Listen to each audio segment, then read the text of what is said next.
Łukawski. Thank you so much to Gabriel, to the organizers for having me here today and for this opportunity to start the dialogue. And today I will be in this presentation talking about something that I was thinking is a kind of emerging new mode of creativity.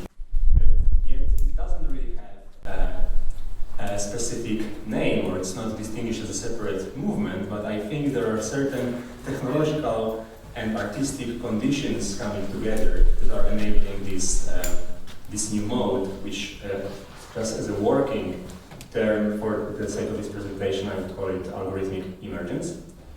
And so the title of this presentation will be on the future of emergent algorithmic agencies in music. And let me start by showing to you a few arguments to set the stage for what an algorithmic emergence might be. So, you know, in these times it is very important that various technologies and methods that we use in music composition, various music tools, they influence so much the way we create art. It's very often inseparable to the practice of many artists and musicians that we work with these digital tools. And these digital tools, they manipulate and create various musical representations. So you might have various musical scores, you might have various digital file formats such as WAV or MP3 files. You might have this on various ways of distribution. You might also have, for instance, a MIDI file with kind of symbolic standard for music representation. So these tools help us, but there is a certain problem that I observe in my research about these music tools, which is that their file formats, so what they produce are very often incompatible. So in a sense, if you imagine you have notation software or some algorithmic tool, some programming language for music like MetamusicX, we're able to, on all these tools, they manipulate signal in a way that does not allow for the interoperability of files. And if we want to take the work from one of such a tool to another, we have to depend on exporting such representations that flatten the semantic information of the file. So if you think in more general terms, that you have some process that generates your musical representation, these files do not contain this information, so a lot of information is getting lost, and you might immediately think that, yeah, but a MIDI file has these more intricate MIDI channels, MIDI messages, etc. But even the MIDI file does not really contain in its musical representation the intention of composer in terms of musical structures. And to give you an example, in the times of Wagner, we have the Tristan chord. So in Tristan in Isolde, you have this famous progression. And if you look into a musical score of a piece, and you take the most common at the time theory to analyze that score, which would be the Schenker analysis, you will find various possible answers about how to analyze that chord with that methodology. So this means the music representation does not contain this composer's intent within itself. You always need to go back to some analysis tool. So intuitively, for me as a composer, this was always kind of a problem to try to understand why the tools that we work with, they do not have this ability that intuitively any composer would create some structure, that this structure would then help shape the musical representation. But there is a movement in the arts which kind of takes this one step away from the musical representation to generate it, which is generative art, which is the art practice where the artist creates a process, such as a set of natural language rules, computer program, a machine, or other procedural invention, which is then set into motion with some degree of autonomy, contributing to a resulting in a completed work of art.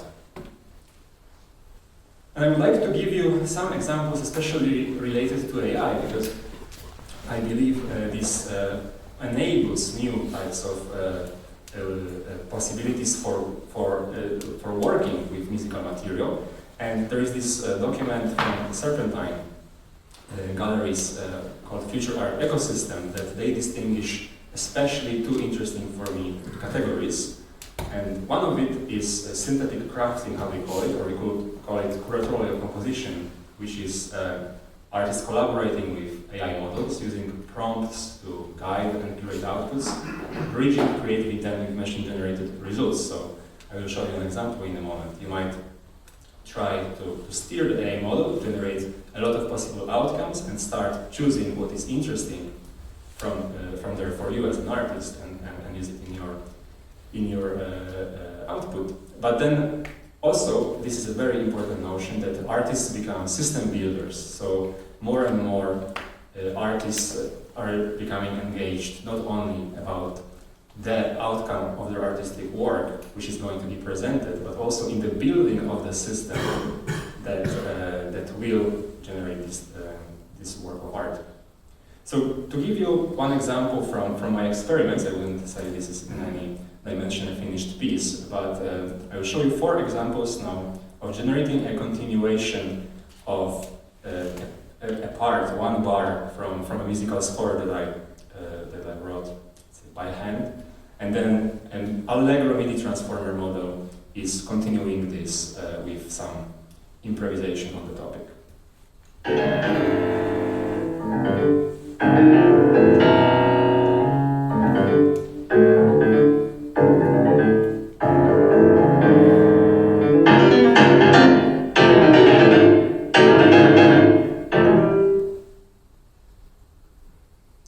Example number 2.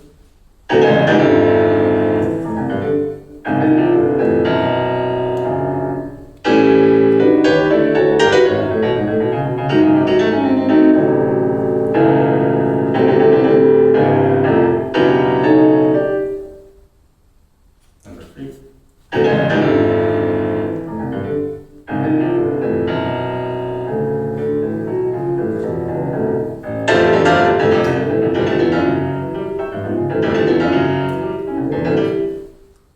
And number 4.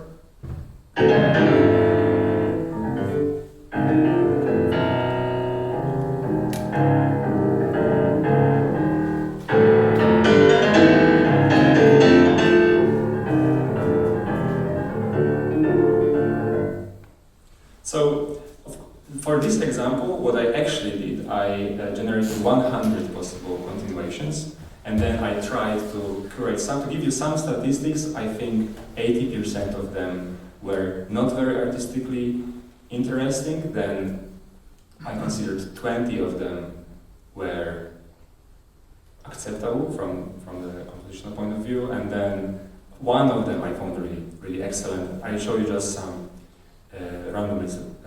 random selection for your own judgment.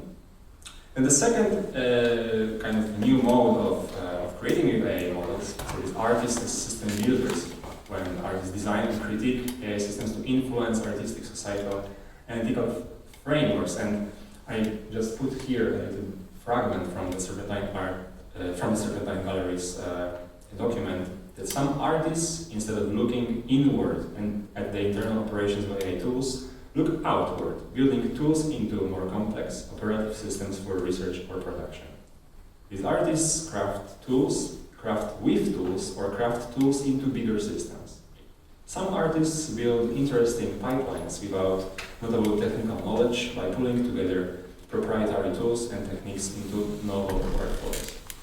This approach, which takes the system as an art form, is less common than methods which give primacy to some combination of process and artifact. Now, there are opportunities, but there are also difficulties in integrating AI in compositional frameworks. And two very popular ones are the black box problem and the copyright issues. The black box problem, very capable AI models learn millions of features, and some parameters can be controlled, such as the model's temperature, but temperature is really like scale of creativity, so how much we want the AI model to correspond to the input, or how much freedom we can give to the AI model to be more creative with what it learned.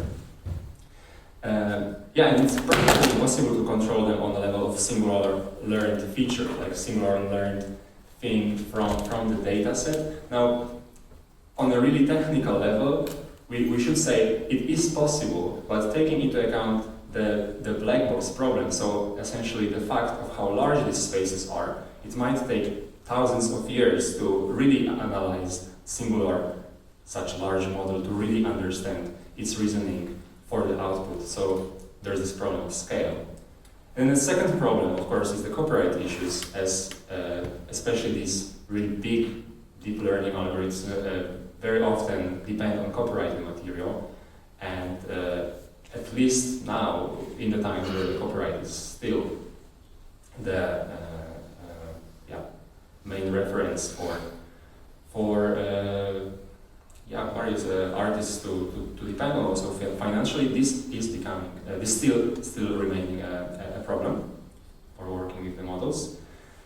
And a solution to what problems might come with another technology, which is the blockchain technology. So for today, I will not go into very technical details of how blockchain works technically, but if you're interested in learning about possibilities of blockchain for the artists, I gave another talk at the University of Ghent, which is 2 hours long and available online on YouTube, so you can find it on my channel. But for this presentation, I will say that it is just a way to trust a network of computers run by strangers. So you don't have to trust the individual people. All computers that form a blockchain run the same software. They also store all the information needed to verify the integrity of the data. So anyone can verify that the data is correct. Techniques from cryptography are used to make this possible. Blockchain was first invented in 2008 by so-called Satoshi Nakamoto as a financial technology. But what enabled specific cases for the arts was the invention from 2014 by Vitalik Buterin that came with a new blockchain network called Ethereum, which allowed, first of all, any type of computer code to be, any type of Turing-complete computer code to be embedded on the blockchain. And the invention is called a smart contract, which is a self-enforcing agreement embedded in this Turing-complete computer code on the blockchain. And whenever its conditions are met, the smart contract automatically executes its code. So as you can see, I put this computer code block, and then you have this condition. If some condition is met, that it will trigger the code. This is, I think, the most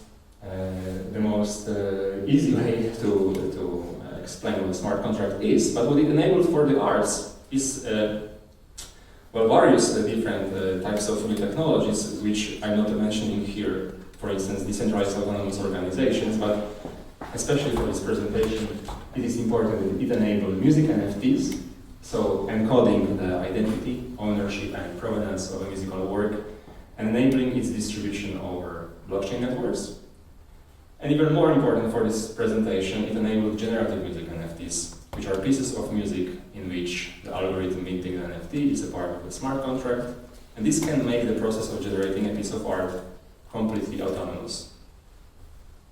So that you really follow, the computer code is only on the blockchain, there is no artworks on the blockchain, and whenever the transaction happens, and the transaction might be, for instance, a financial transaction, but it might be non-financial transaction, like the condition might be that it only triggers when there is a weather change, or maybe it only triggers 100 times to create scarcity. Or maybe it triggers by checking some information, and if some information is being confirmed. So you can make a thought experiment of various types of conditions and how this could be applied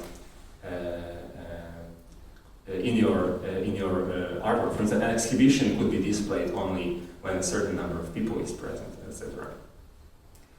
And I will show you my first generative work of art now, which was deployed, is the correct word, on the Epix Hash platform, which is this piece of art, which is generating a canon in the historical style.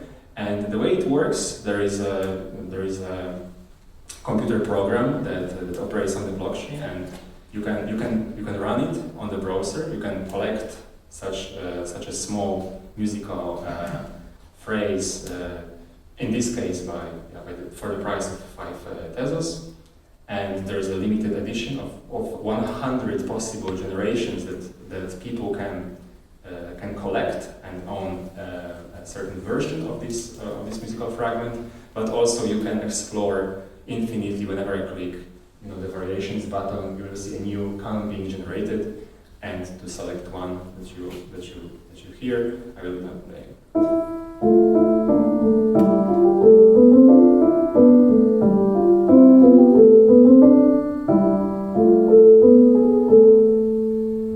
And maybe something else for comparison.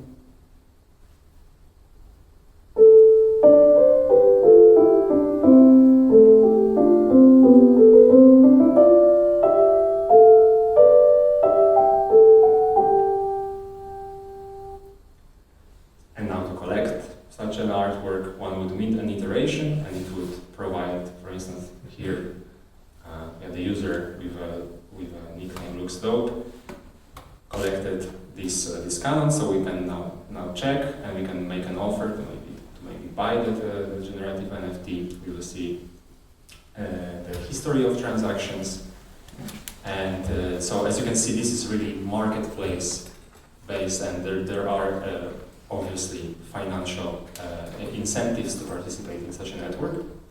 And I will now show you another project of mine for the FX hash, which is not generating a representation of a musical score, but it's generating an audiovisual piece in the browser.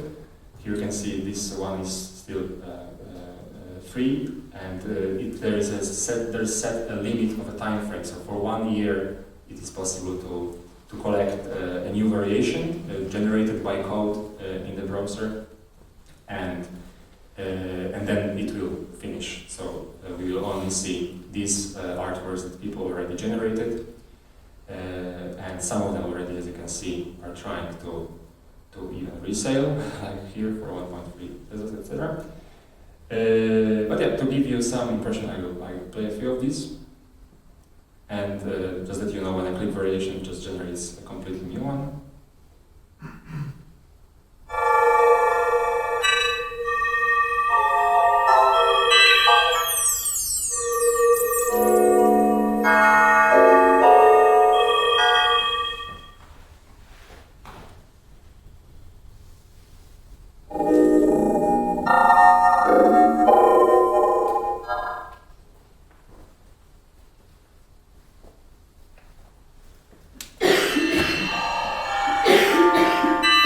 Let's try a fragment of another variation.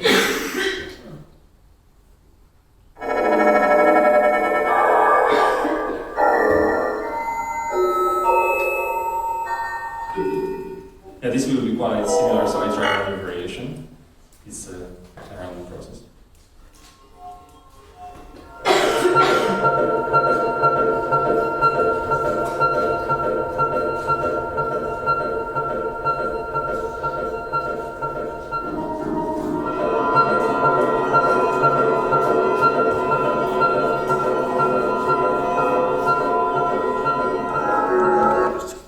More, so you get a flavor of the possible differences, although there can be really different various musical styles, tempos, etc. incorporated.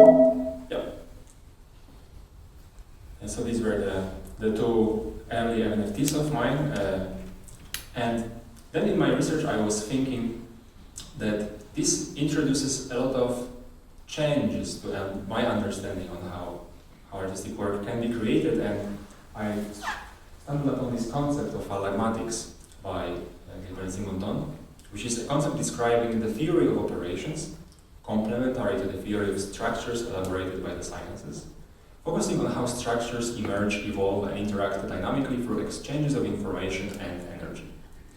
For Simondon, an operation is a conversion of a structure into another structure, and this is for the Greek word allagma, which can mean change or vicissitude, but it can also mean that which can be given or taken in exchange.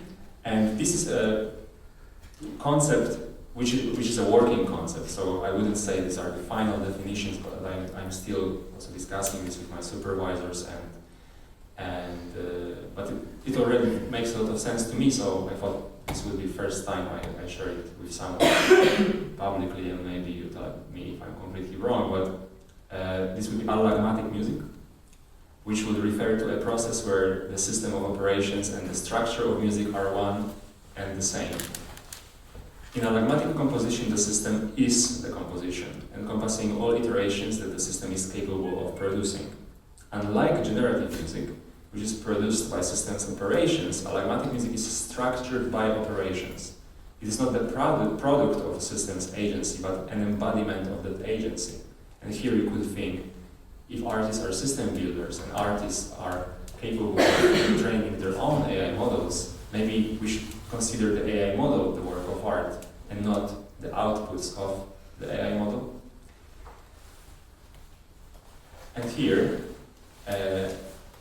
next step for the development of an artistic work, I was thinking, even though FX hash is enabling these various new possibilities, then it still allows just one agency really, or me shifting the agency to the artwork, to the system generating a thing, to generate the output. But there's still no possibility for mix of lots of agencies, so I tried to kind of do some hacking to enable that people will create parts of composition on FX hash, but then I will have a website that collects these parts and start inputting this into a chain, into like one composition. So this website collects scores that users created on the FX hash platform, as the NFTs very similar to the previous ones that I showed you.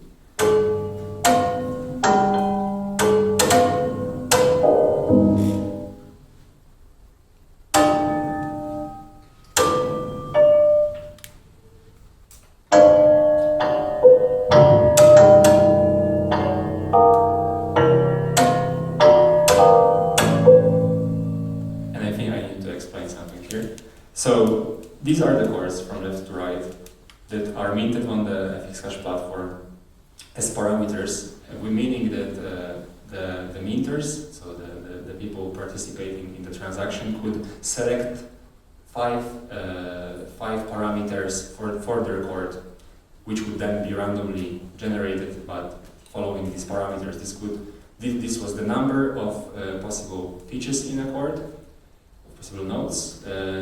Second was the duration, also the general loudness, even though the notes also differ in loudness internally in the chords, and also the minimum frequency between the next notes and the maximum frequency for the random algorithm to select between these. And now this piece called subtraction can be played in sequence from left to right. It can be performed by two random agents playing together, which you heard at the beginning, to randomize a little bit the progression of the chords. Or it's also possible to just play the chord that you want by selecting it and seeing the information about it. So here we have subtraction number 5, and the owner is this ID, and the owner never set any profile name on a fixed hash, that's why it is a null information, but here you can see that the owner of this chord currently is Ars of Czech user. And so with this, the idea was that there is some framework set initially by me as the composer, but then I am enabling others to participate in the system. And I now showed you several different problems and opportunities of working with both technologies, and at some point in my research this all started concluding into one new necessity for introducing something completely new, a new type of digital tool. But the problems that we described so far on the left are the lack of interoperability of musical tools and the lack of semantic information in musical representations, low level of controllability and disputes over intellectual property, and then the opportunities where that we might create agential autonomous musical systems and at the same time leverage new forms of creativity enabled by AI. And there are responses from smart contracts that smart contracts enable to both of these, to the opportunities and to the challenges.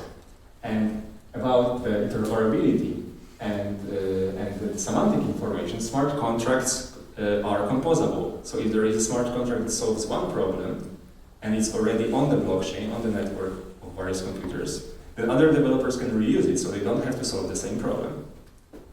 Then, as for the agential autonomous musical systems, smart contracts are autonomously executing computer programs that's already inbuilt in the technology as a feature. Then, as for the low level of controllability and disputes over intellectual property, the code of smart contracts has the level of controllability dependent on the implemented functionality. So smart contracts run the code only if their conditions designed by the smart contracts creator are met, ensuring transparency and protection of intellectual property. You can set your own rules for when your smart contract is going to be triggering anything. And then, the new forms of creativity by AI. We can already see this being implemented at a fascinating speed. And various blockchains, for instance, Solana, already enable implementation of AI models and AI agents within their smart contracts. And I can only tell you, yesterday, there was this famous example of an AI agent competition that the users would try to convince an AI agent based on the blockchain to release the funds that it had, but the only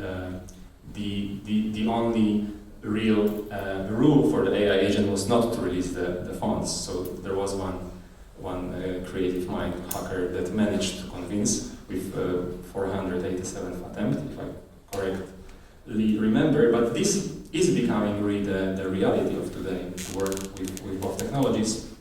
So now, taking all of these observations, again encapsulating them on the right, we could summarize this as autonomous, controllable network of smart contracts with AI agents. This is something I'm thinking is really needed here, that we have both the capability of creating a network as on the blockchain, and this should be somehow an intelligent system that enables both human agency and AI agencies. And this new thing, if we start thinking what this could be, according to the Algorithmics, it should be both at the same time. It should have a duality of being an artistic representation and a composable artistic process. So how can we achieve this? And this is the title of my PhD. Performative transaction would be a solution. So it's performative transaction, an artistic transaction, encoded in a smart contract that is both a format of artistic representation and a composable artistic process.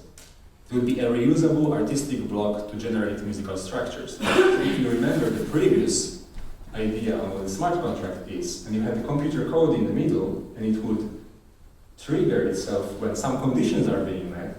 Now imagine that it encodes transformations of musical features, and a musical feature could be a musical scale, a musical rhythm, musical duration. All of these things that you did see, I was already controlling on the level of various NFTs. And imagine that you have, that what it processes with these transformations is music encoded as multidimensional space of various parameters. For instance, pitch, duration, time, but you can think multidimensional. And then imagine that you create a chain, a network of these transactions. So intuitively, we would have for the first time a tool where you can not think in terms of coding a computer, not in terms of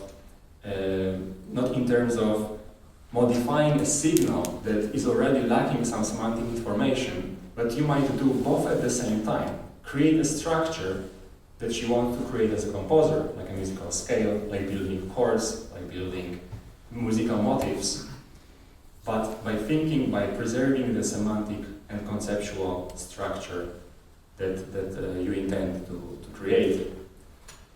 And for that purpose, it is unavoidable that I am creating computer software like this, which this is now working as but it's not ready. It's not ready for the public, but in the future, look out for hypermusic.ai. And to give you just a very short feeling of how we would operate with this new type of software, you would have basically 4 modes: create, explore, trade, and learn. And in the create mode, you will have various tools to automate your artistic processes by essentially building generative structure, generative networks, and when they are being triggered for a variation, they generate your musical representation. But you would consider that network the composition that you want to explore. So then in explore, you would have a social media mode, like on Facebook, where you can see all other people creating these various chains of processes that generate something, and you could reuse them in the creative mode. So as what you can see, what it creates a network that you can build on contributions of others can build on your contributions, and what is being created is this big diagram of possible processes where the provenance of the process is always encoded within the structure. If you're using somebody else's work, you will use it according to this person's intents, and you will encode this within, and everyone will be always able to see that this is within your structure. So I will not go very deep today into the technicalities of this, but essentially what happens in performative transactions, we have these multidimensional spaces of musical features. It's a little bit like in an AI model, which is black box, while here everything is really transparently built from the beginning to this big emergence of musical structures, and yeah, we have transformations of these structures. Maybe one example, you might encode a musical concept like this. You might have a chain of transformations, which for a musical pitch it might be a chain of transformations, pitch plus 2, pitch plus 2, pitch plus 1, recursively forever. So what your user of your transaction, if you encoded such a transaction, might do in the user interface. If they want to trigger, they want to get next pitches on a musical scale, they would have to input the frequency, the starting frequency from where the scale should start, and the number of indexes, the pitches that they want to receive. So if they enter 1 million, they should be able to get a scale of 1 million indexes from the major scale. And this leads me to the conclusion, which is that this is what I understand by the title with algorithmic emergence. We would have decentralized creative networks, which are the result of artists building chains of interdependent musical structures that are both performative objects. So they are both fixed objects, but also objects that have this performative potential. And yeah, this leads to this notion of spaces of possible performative processes, really. So this performative transaction encodes both the representation of an artistic object and the autonomously executing performative act.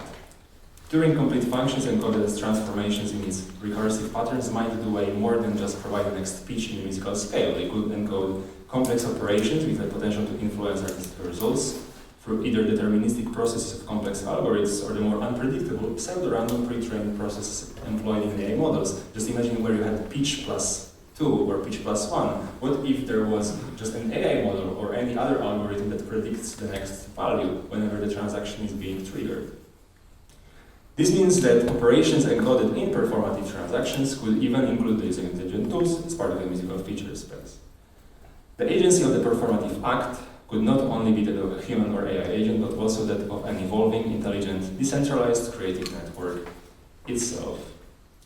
And if you're interested in more technical details on performative transactions, but also on other topics related to to this theme, we have this newly published book, Decentralized Music, Exploring Blockchain for Artistic Research, that has many of related concepts such as hypermusic, musical networks. Also, there's a chapter by Martin. So I recommend this to you, and thank you so much for your attention.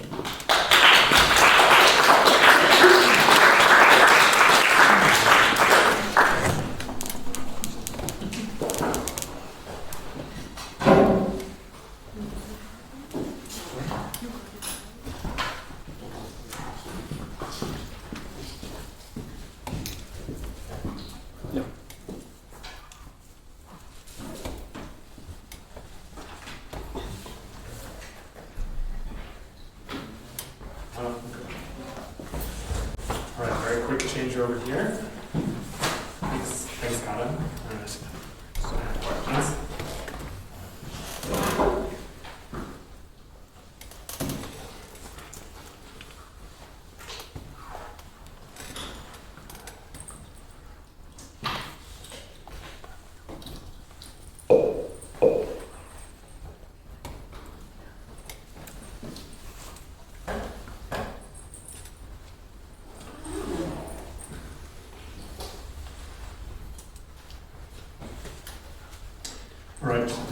Hello, my name is Martin.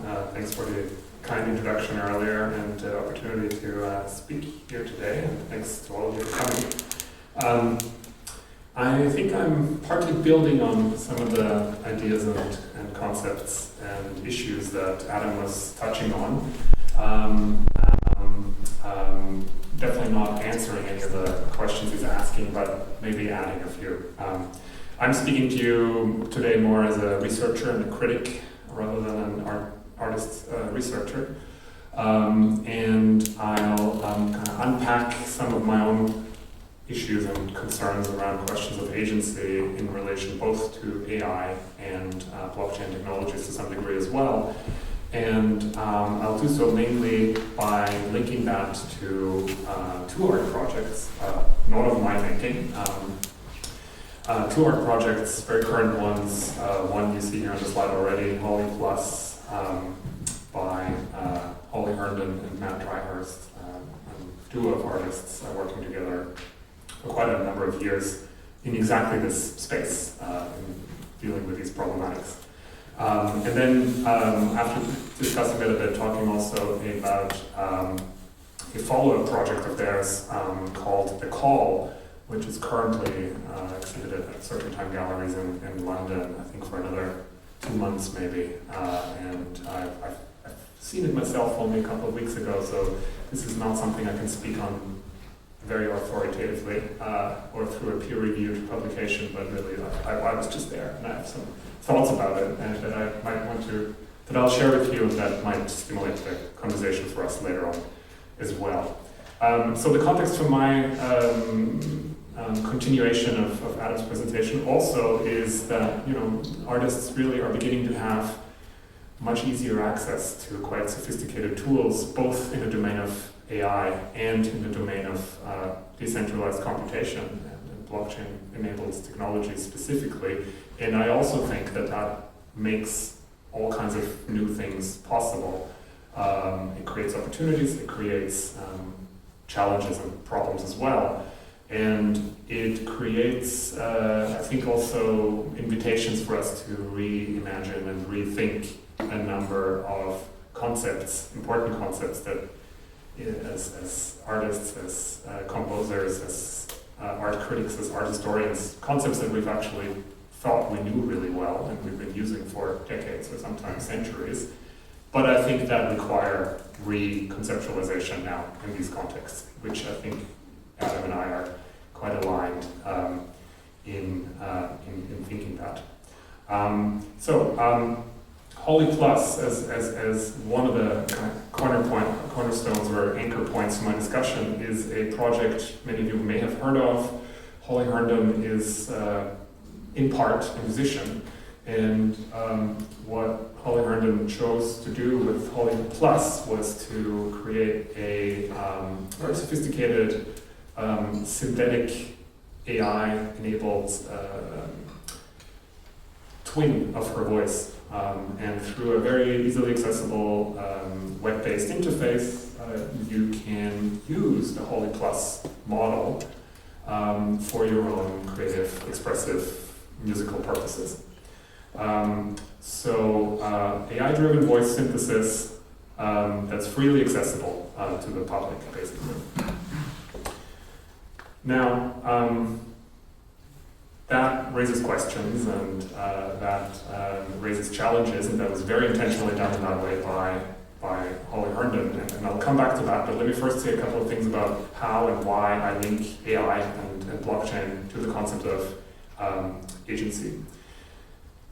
Adam already spoke at length about generative techniques and generative algorithms that are really powerfully available to us through AI systems and AI models, so I won't say a lot about that just now, except maybe to say that when generative algorithms, when generative systems are at work, it is a really compelling, they often produce really compelling experiences from our human perspectives with regard to problematizing the seat and source and nature of the kinds of agency that we're experiencing, or that we feel like we're experiencing. It is left to be decided whether that's simulated or whether that's quite real, like are we dealing with the creative output by a non-human agency or not? But that's kind of besides the point. I think what's important is that these kinds of artworks help us really experience quite powerfully that there's something going on here that certainly encompasses novel forms of expression, data-driven aesthetics, and that what's going on here to some degree certainly problematizes the idea that there is a human agency front and center, or maybe even that's the singular presence in terms of agency in any artwork. That is very powerfully problematized when generative AI systems come into play. So AI has the potential to cause a decentering of the role of the human artist. It challenges the centrality of the human artist in creative processes. It doesn't necessarily replace it. It's it's far from me to suggest that AI is becoming creative and will replace artists or anything of that sort. But there are new and interesting thought experiments and ideas to explore in that context. Why is agency such a loaded term in this context? Well, because really it is a cipher that also signifies in a lot of art contexts questions of originality, questions of authorship, cultural ownership, intellectual property. These are concepts that Adam brought into play as well also, and it is really thought-provoking and fascinating to try to think all of this through when we even just maybe pretend that we accept that a non-human, even maybe minimally agential AI system was involved in truly creating an artwork. What are the implications of that for our understanding of who created something, who has any sort of legitimate claims to controlling how it's distributed, and so forth. Blockchain technologies add something similar into the picture, a little bit differently, but the direction is similar. And Adam spoke about smart contracts that have self-enforcing behaviors that can operate and enforce preset rules without intervention of human agents. So again, this can be understood or described as a process by which the centrality of human agents in decision-making processes is diminished or is decentered. And so when this comes together, then yes, there are opportunities, there are probably also issues that will arise, and I've collected just a a few questions here, and then I think I can promise, and it's done with lots of text on my slides. So here are some of these questions. What is the nature and locus of the agency underlying the creation of a specific artwork? Who or what can be considered as the author or artist responsible for creating the work? If no human artist can be meaningfully linked to an aesthetic expression, can such an expression really even be called an artwork in the first place? And can it be subject to conventional ownership claims?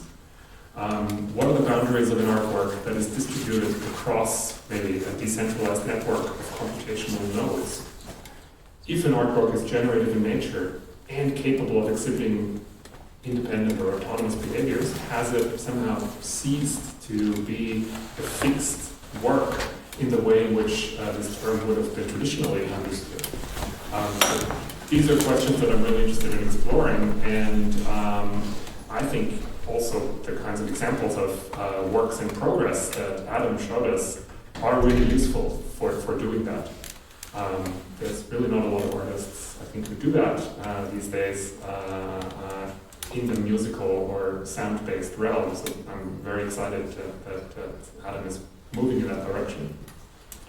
So there's the notion of creative agency that, as we all know, was for a very long time deeply embedded in the assumption that there is a singular and always human identifiable source for it and seat for it, and that may no longer be entirely the case. We may be dealing with assemblages of maybe very multimodal elements that some of them only display very minimal degrees of agency, some larger ones, some are human, some may be computational elements, some might be hardware, some might be software-based. It's all very complicated, and a lot of interesting things can maybe happen there. So let me say a bit more about Holly Plus more directly, and I think the next slide has a little sound clip as well. I feel inside. That's Matt. And this is not his voice. It's hers. Wait, no, not her. There you go. That's Holly Plus. It's a voice model AI that's trained on Holly's voice and is... Okay, this is just a tiny snippet from kind of a promotional video for this project, which got a lot of press, also kind of in the pop cultural mainstream. And I think you can tell from kind of the production value of this video that this is not a video for computer scientists or academic art critics. This is really addressing itself to a much broader audience, along with the imaginaries of what AI may or may not be that this much broader audience may carry as well. And on that level, the suggestion here is really compelling, right? Like, I can perform using your voice. And what does that mean? What does that mean for my agency in controlling how my voice exists and travels and is used, and how my voice signifies? What does it mean for your ability to, now I get confused, is it my voice or your voice that we're talking about?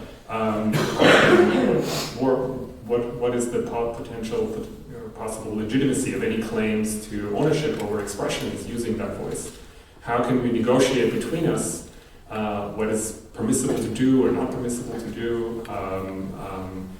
Questions of royalties and reproduction rights and all of these and licensing mechanisms. This is all stuff that any musicians amongst you will be very familiar with, and very purposefully this Holly Plus project creates a thought-provoking setting or situation where we inevitably must realize this is difficult stuff, this is complicated. The Holly Plus voice tool was meant to really freely travel and circulate in the cultural sphere for some time. And then the next step that was intended to take place is for Holly Herndon and her collaborator to maybe begin collaborating with some of the users of the voice model in figuring out how these questions of agency can be answered. What's yours? What is mine? Does it any longer make sense to think in these categories of what's yours and what's mine? What new types of protocols or mechanisms do we need, whether they're social or cultural or legal or policy-based, to figure all of this out. I was doing some writing and I was doing some research about this project, and I was kind of left with these questions. And there was a suggestion that the answer to these questions might lie in the development of what's called a distributed autonomous organization, a DAO, which is essentially a community or an organization that has community agreed upon rules and regulations, and these are enforced by smart contracts, and everything that all the interactions of the group can happen on the blockchain. So there was a suggestion that maybe this technology could provide the context for developing new forms of distributed agency, including the incredibly complex and complicated considerations that might necessarily also take place to fairly and equitably and in an inclusive manner organize how this community functions. And for example, and how this community provides stewardship over the Holly Plus voice model. As far as I know, that never quite happened, that never quite came to pass. The Holly Plus DAO, I don't think it exists at this point. But the artists had an opportunity to develop this project further into a project that is called The Call, and that I'm going to spend now the next little bit of time before I wrap up introducing you to. And I think this is a very fascinating project. It does indeed, I think, do a really good job of answering some of these complicated questions. It also produces new questions, as it always goes. But it's a very interesting next step after Holly Plus. So one of the issues I had with Holly Plus was that fundamentally, even though this voice model was shared freely with the public, this was still a project foregrounding the voice of a single artist very powerfully. And a lot of the negotiations around permissions and agency to use and reuse that voice still always referred back to that one artist.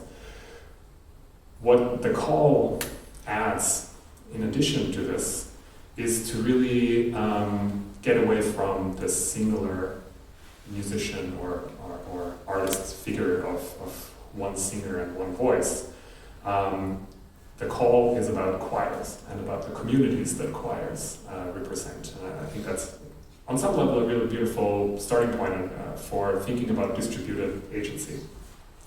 So I'll just maybe read a very brief description here. Maybe you've had a chance to read it now for yourselves already, but it summarizes some of the ideas in this project really well. For millennia, choral and group singing have served a similar purpose of creating meaning in social and civic life. Evolving through rituals and protocols like call and response, they have helped to build spaces and structures for gathering, processing, and transmitting information. The Call takes inspiration from one of our oldest coordination technologies, choral singing, to explore what new rituals and protocols we might want to nurture for the age of AI.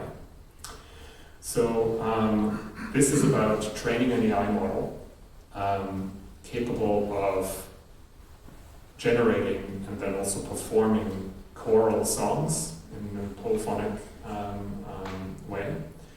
And the artists very meticulously went through all the steps of gathering data relevant for such a project, designing generative processes, generating a lot of music, and then also joining with all the choir members that they engaged with in kind of a research and development period of together trying to figure out how to negotiate agency across all of this.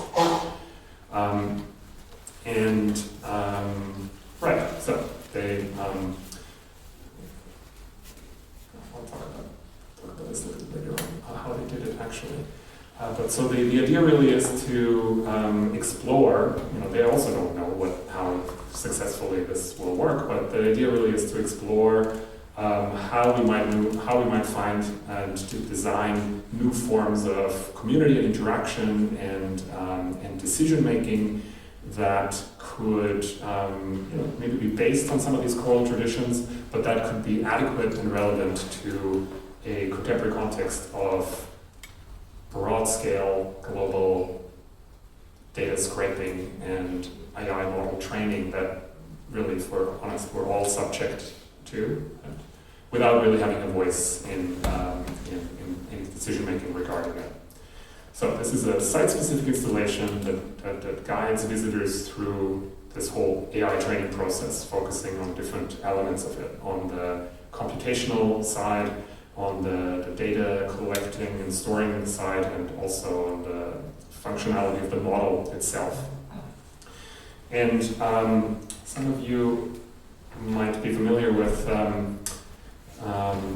the music historian Alan Lomax, who a very long time ago traveled around in a car in the US making very early recordings of folk music and then distributing it for the public good. Matt Dryhurst and Holly Harvey did something quite similar. They drove around the UK, making contact with all these choirs, recording these choirs, spending lots of time with them, recording their voices, involving them in the data collection process, then training an AI model with the capability of generating choral songs, and then designing an exhibition where these songs can be heard and experienced in various ways. And currently, as far as I'm aware, they are in this ongoing process of trying to come up with all the individual choir members, trying to come up with ways of negotiating rights, permissions, essentially asking very complicated questions about agency. On the next few slides, before I finish, you'll now see some photos of what the exhibition looks like. And this is maybe where my criticism kicks in a little bit, because as you can maybe see already here, this is kind of an almost religious experience. You're in a temple when you see this exhibition. The visual aesthetic, the sound design, everything about it really has a spiritual dimension almost. And they are looking, as they say themselves, looking for rituals to help us interfacing meaningfully with AI. And I have my doubts or maybe questions about whether that's really the ideal kind of context for it. As much as I like the choral, the connections with the choirs,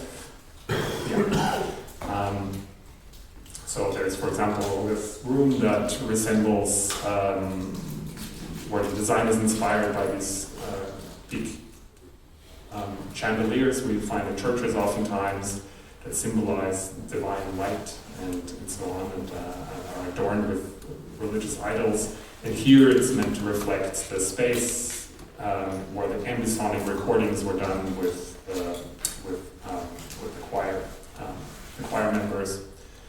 I'll give you more examples, but I don't really need to. It's if you happen to get to London in the next 2 months, I highly recommend you visit this maybe.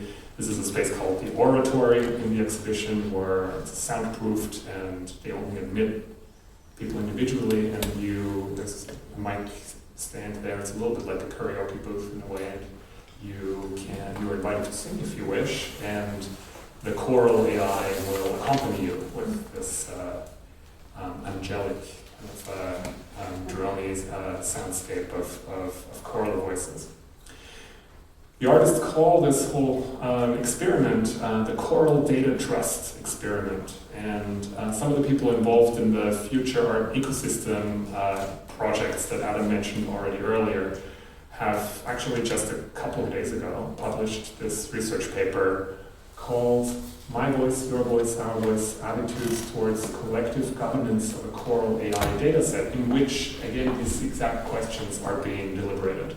How can we, what steps are necessary, not for us to make decisions and design smart contracts that presumably fairly negotiate agency in this kind of setting, but what really is the necessary involvement of all those individuals and who may know nothing about the technology, who may have their very own ideas about their personal agency in the process. This is maybe another point where some criticism could come into the picture. I've never been a member of a choir myself, but I've talked to some people who sung in choirs recently, and they all kind of say that most choirs are like these little mean dictatorships and not particularly horizontally, democratically distributed, inclusive spaces. Right? So I don't know to which extent that is addressed or taken up in these discussions that the artists are having with the choir members. Maybe this could really form a new type of, a new way of organizing and running a choir as well, not just training an AI model. Right. I think for the sake of giving us time for discussion, and because I also just hit the 25-minute mark, I might wrap it up here. So I've tried to give maybe a bit of a counterpoint to Adam's presentation that in a very interesting way focused on the perspective of one artist thinking about agency, by sharing with you a little bit about these projects by Holly Hardin and Matt Trihurst, who are now really, really seriously engaged in trying to engage a big multitude of voices in all the difficult discussions that we need to have when we find ourselves in the process of designing these smart contracts or these new communities or the licenses we want to see attached to assemblages of computational agential components, let's say. All right, I'll leave it there. Thanks.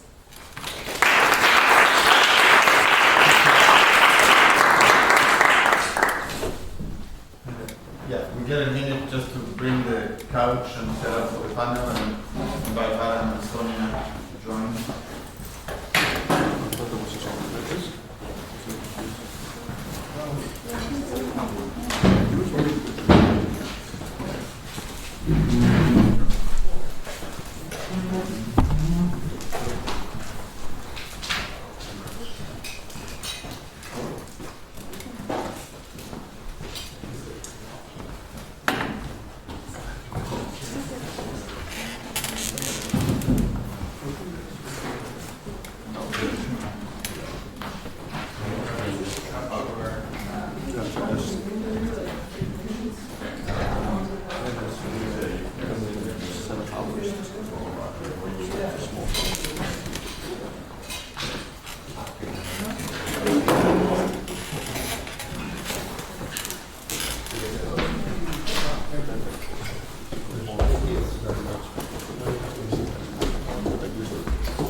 Thank you both very much for two super rich presentations, and thank you for the invitation and West for hosting the event. I have a lot of questions, and in the context of where I'm coming from, philosophy mostly, but also music practice and sort of music event organization for many years as well. So I can say I have a foot in those kind of realms to sort of start to think about this group. One of my biggest gripes also, especially when the sort of super crazy NFT moment started happening some years ago, was that kind of there was a lot of hope and promise for a new way of thinking about the production of art and a new way of kind of engaging with distributed possibilities and different ways of thinking about agency and ownership and etc. But precisely that last word, ownership, for me remains the kind of the problematic element, because one of the things that I see is kind of, if we're looking at the conditions of artistic production, then do we want to replicate the context that's already embedded within sort of market logic and these kinds of things that are already a problem without thinking about really crazy, infinite possibilities in combinatorial technologies that we have available to us now. And of course, these technologies also bringing with them all the problems that have to do with, being pushed actually to act from the outside by the big players in the field, which are the people who are the people in the networks and the things producing systems for the sake of profit and things like this. So starting on a kind of problematic note, that would, for me then, I don't know, I'm looking at both of you, so I don't know who to first ask, but the question of what is an artist? And what is, because you mentioned in your talk, for example, that some of the productions, the aleatoric compositions of the, not of the canon, but of the other one, I think you said they were not that interesting from a compositional perspective.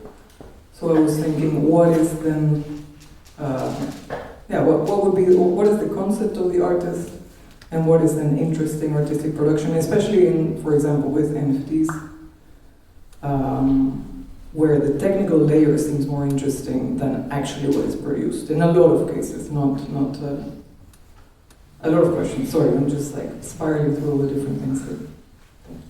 Maybe trying to just answer directly about these AI examples that I did show you. These, of course, I thought that these are not finished compositions. I consider them just a click of a button, of course. So there was a prompt. And from this prompt, I have lots of these continuations about I really believe the role of an artist is to take responsibility for whatever you decide to include from such a model in your final work. So I would never call an output of an AI model immediately my work of art, or I would rather use it as a tool. I think we will be very soon having to move forward by just realizing this is just a tool like any other tool you have that you use every day in your creative practice. So nobody will have in their PhD thesis anymore the word AI. I think it will stop becoming trendy. It will just become, like saying that I am researching creating music with a pen and paper. It's not necessary anymore. And I was just thinking when you start the questions with, whereas we should develop these new notions of ownership and new systems of ownership based on the old system. I found this very interesting question about it.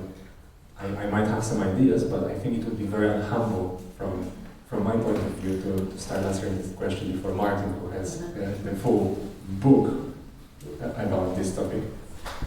I think I'd most like to respond to that first part that you raised and the issues and concerns around ownership and intellectual property problems. I think that was exactly my entry point into this discourse as well, that I felt, all right, this is a technology that it seems to me is not only promising to find new ways of enforcing the property claims of artists that were presumably previously couldn't be easily enforced, but it was actually, in my view, a technology that started to financialize creative practice more generally.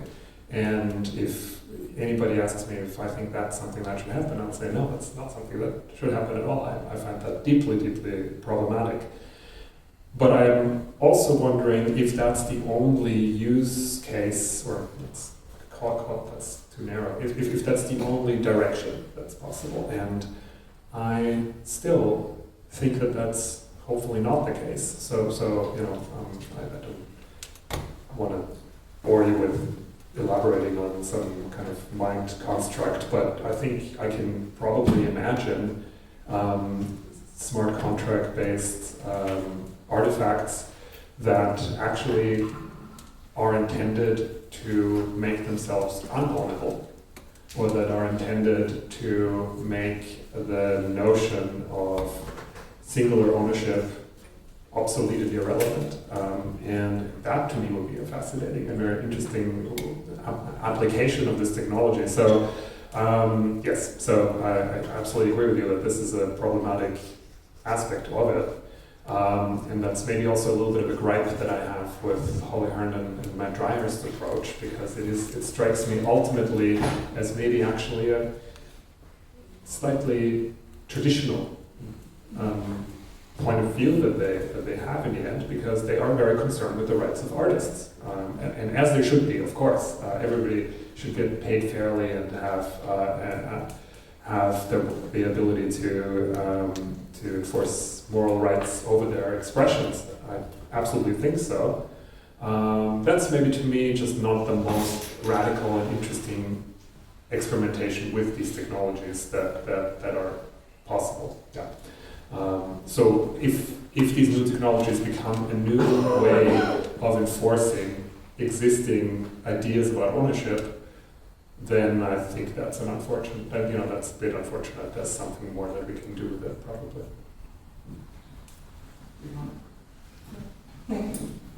Thank you. I agree. Maybe then it's interesting to address the question that I started with, like what is an artist, or who is an artist? If we're thinking about distributed agency, also agency is quite a strange concept in a lot of cases.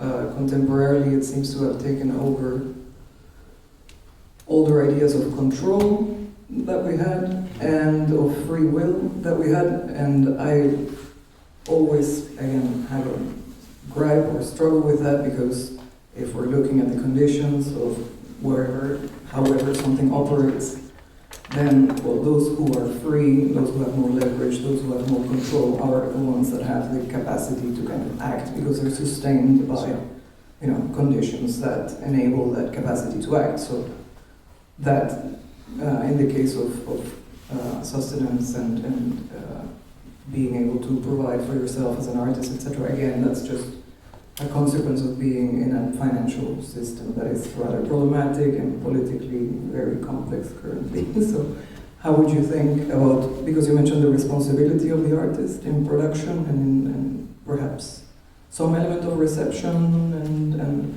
so, yeah, what, maybe just super annoying, super basic, what is an artist for you guys?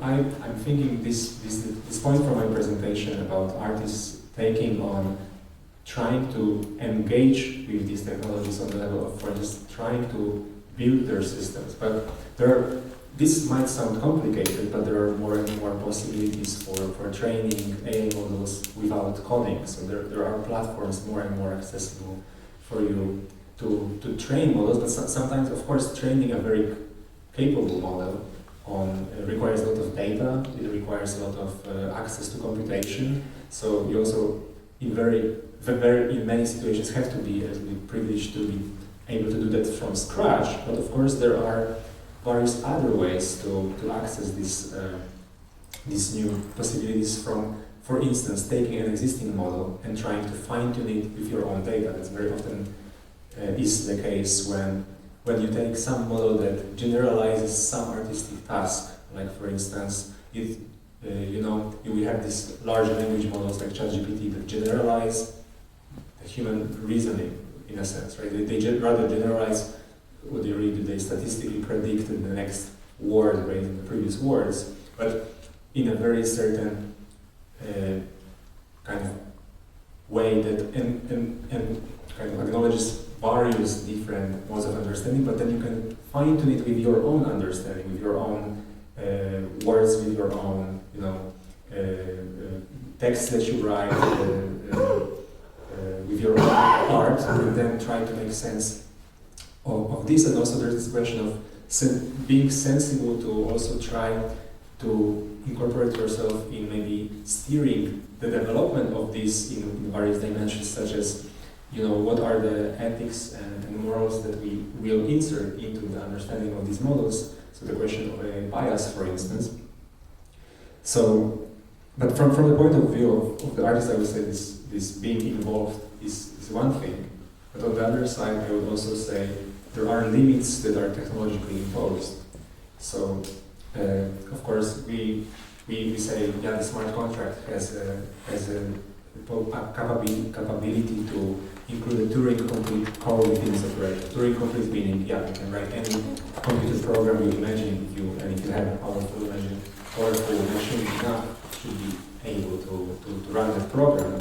But the reality, the artistic reality is that very often we are depending on the tools that exist out there, and very often we do not have the power to participate, so we have to work with the tools available. And even these technologies and tools, they require from us certain ways of interacting with them. So, I don't have here the answer.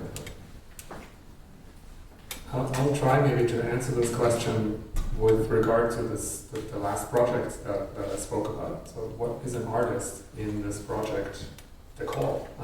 And maybe, and I'm not sure if this is the right answer, we might have a different idea, but maybe it's someone who willingly gave their voice as data to the creation of this expressive AI model, and who then also participated in the conversations and discussions that through which licensing models or rules about the use of this model were designed, and who then also stays involved in the process of administering those rules as part of this community of maybe stewards of the core AI that is being designed. I realize that doesn't sound like a description of an artist as we might commonly understand it, but I think that's partly the point, right? Like that at a moment and in a time when any piece of text that we utter publicly or publish electronically, and any image that we might upload on the internet is likely to be included in training data for corporate black box AI models. We're already not artists any longer in that traditional sense of individuals who can control their expressions and control how they kind of move around the world. If we're already not those kinds of individuals anymore, then, and I think this is more or less what Dryhurst and Herndon kind of argue, then we need a new, I think they say, we need a new consent layer that's relevant to the age of AI. And then maybe that can help us reclaim some of that agency over our expressions and how they move and flow, what they signify, or maybe that requires us to give up even more agency because we will have willingly kind of fed into this machine ourselves. So again, also I don't really have the answer, but I think it's they would say probably that an artist now in this moment is a more fragmented part of a assemblage, to come back to that term, that works together to figure out decision-making processes regarding things that are expressed as artworks.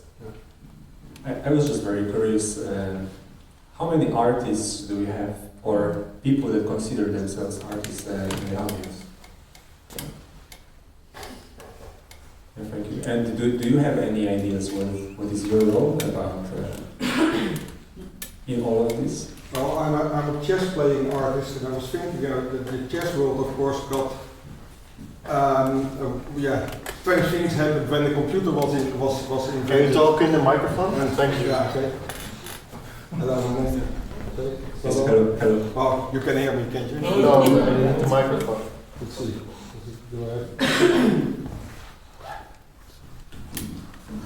Okay, now it works. Hello, I'm Martin.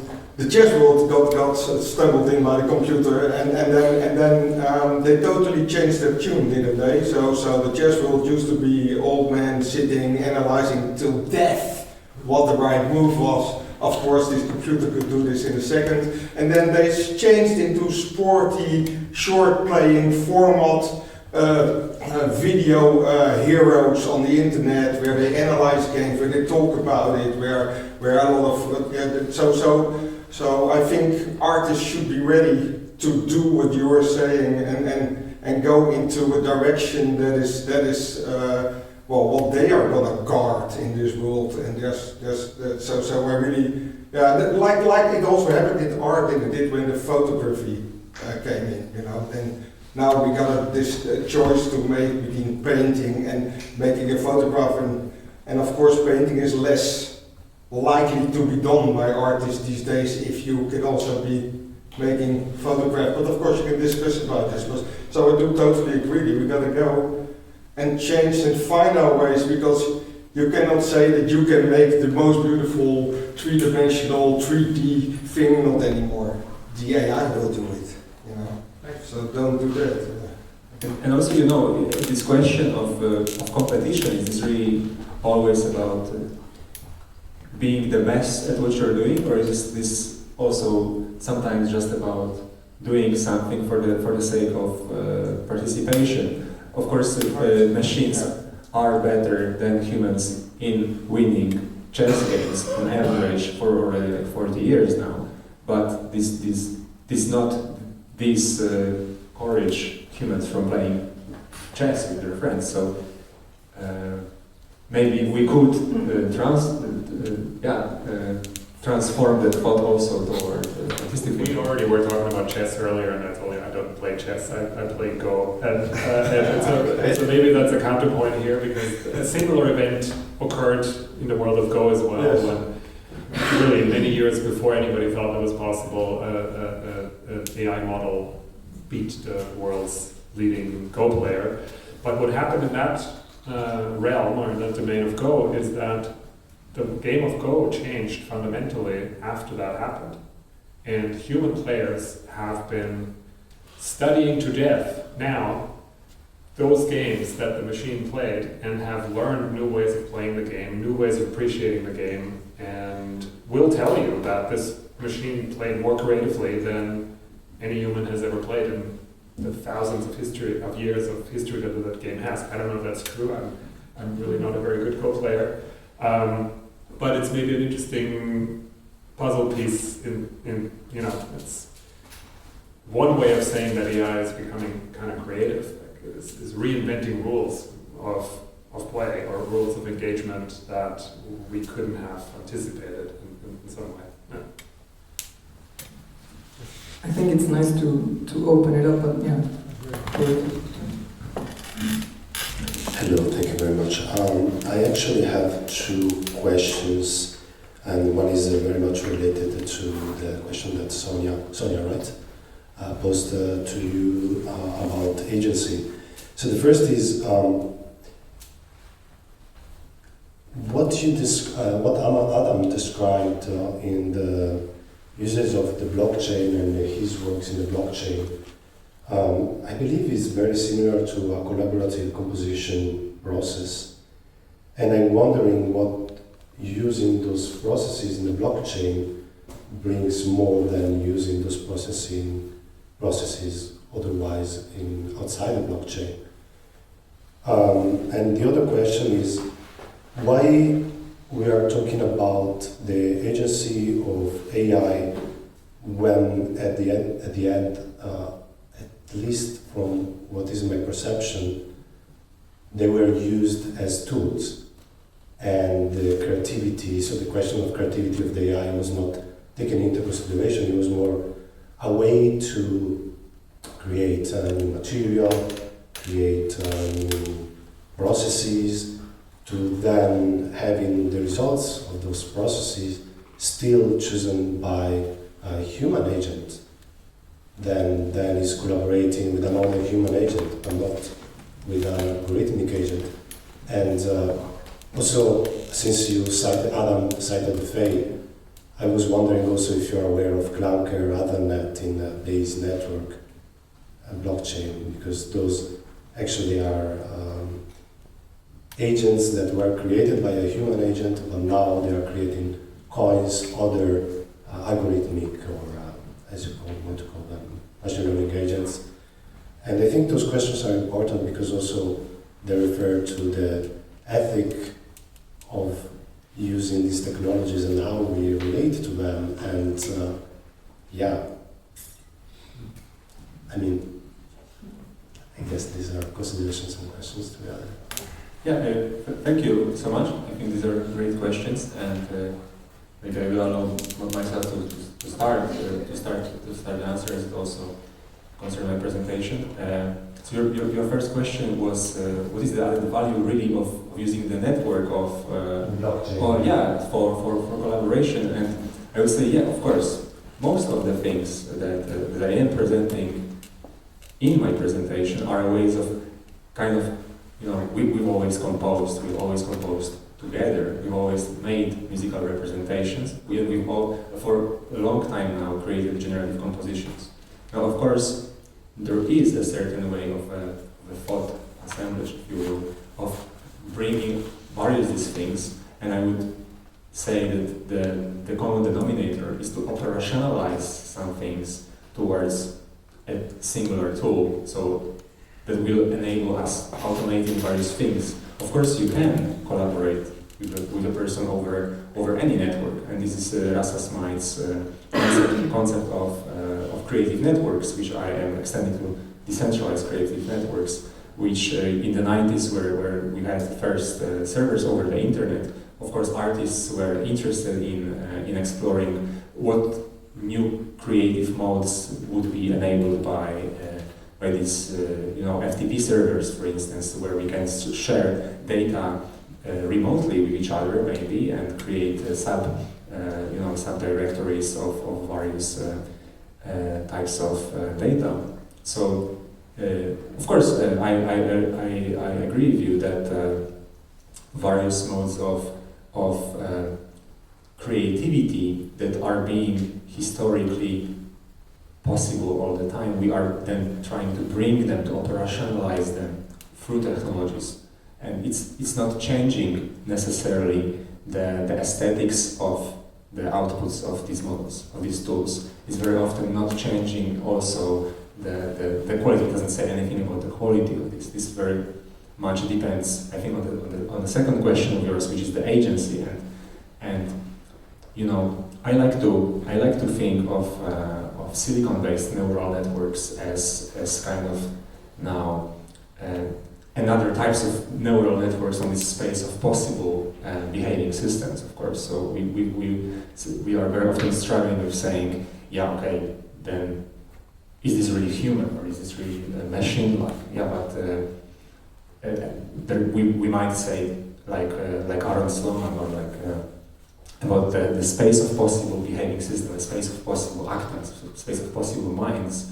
These are also maybe meat-based, as neural networks, maybe silicon-based neural networks. So I think it's a great point that we should really consider the value of aesthetics being produced by autonomous agents. That's one thing.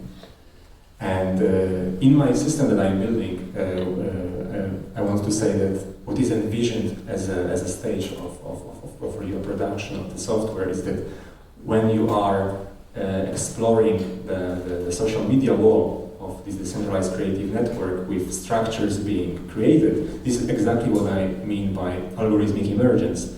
Imagine there will be thousands of AI agents having profiles on the centralized creative network, which will be profiles equal to profiles of humans. So even if you are the only meat-based neural network that is exploring such a social network, surrounded by thousands of various AI agents that will continuously, autonomously construct, deconstruct, and work on these various musical structures with each other and with other humans and with other algorithms. This is exactly what I mean by the algorithmic emergence. So thank you so much for bringing this point as well. I think it's a very important one. Yeah, I think those were very good questions and very important questions, and I'd maybe add a nuance to this, because I think there is also political implications of considering seriously the possibility of agency vested in non-human entities like an AI system. So, there are some places in the world now where a river or a forest has legal personhood for the purpose of entitling that entity to rights and protections and enforcing responsibilities that we as humans have vis-a-vis that entity. And something similar we can also imagine with regard to AI, I think, right? Like, so for example, if you don't like intellectual property as a way of propertizing or financializing creative expression, then I think taking the idea of agential AI seriously is a way of fundamentally undermining the logic of intellectual property, because it is a legal mechanism that relies on the presence of a singular human agency as an author. And if we allow for something else to maybe exist in that authorial process, then that legal mechanism falls apart and doesn't really function anymore. So then AI could become kind of a political tactics of disintermediation, where you might maybe, as a composer, willingly and purposefully fully divest yourself of authorial agency in order to give your composition a very different kind of identity that we couldn't have imagined maybe previously, right? Including a very particular kind of existence vis-a-vis legal systems that would want to control it. So I think those are very good questions, and one of the reasons why I think that we should not only think of AI as a tool, but something more, I don't know, but something more maybe. Would you like to check? Maybe because we don't have that much time. But This maybe is very possible. Well, we can chat after. no, I'm just curious if somebody else had another question.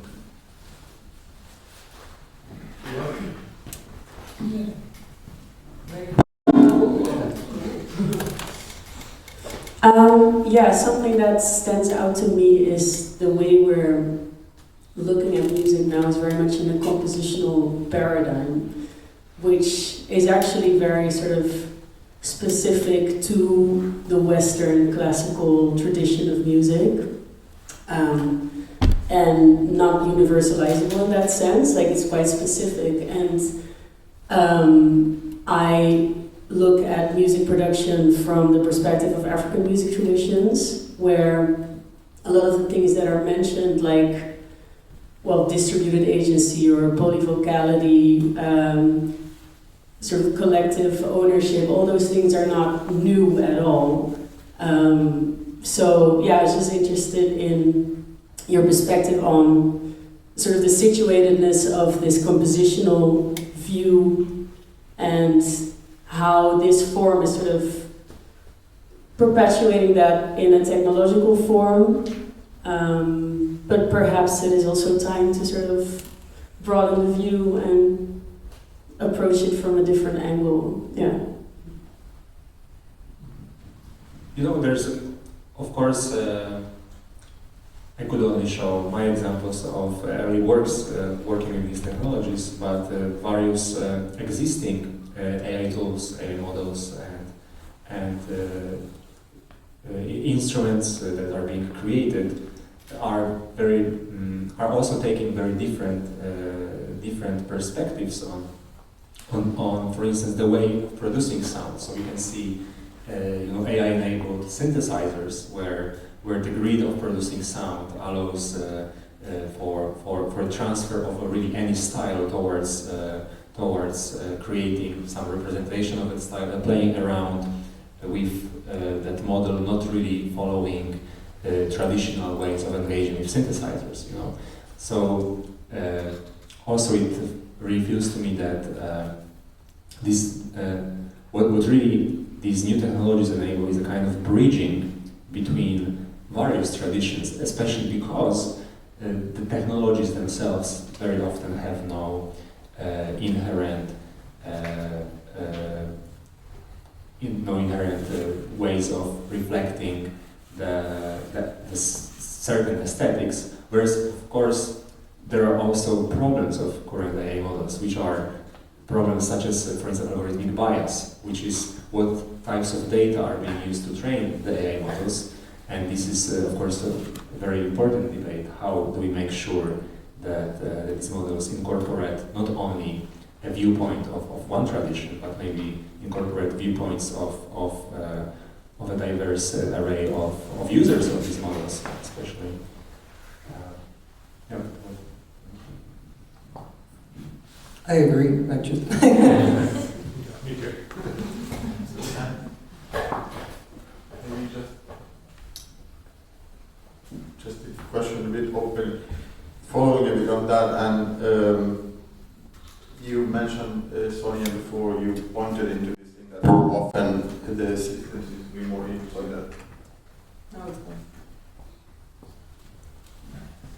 You, Sonia, pointed out before that often the systems is more interesting as a result. And I'm curious, I mean, I think the battery's died.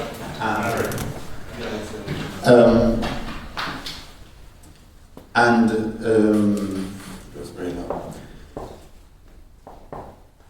A lot of the questions that come from the expansion of all these practices that we gather under the umbrella notion of artificial intelligence, one of the most interesting things that they bring, I think, is to question the ways we understand intelligence and what we understand by intelligence and what are all the attributions that we've given to the terms through ways of thinking about subject, agency, creativity, etc.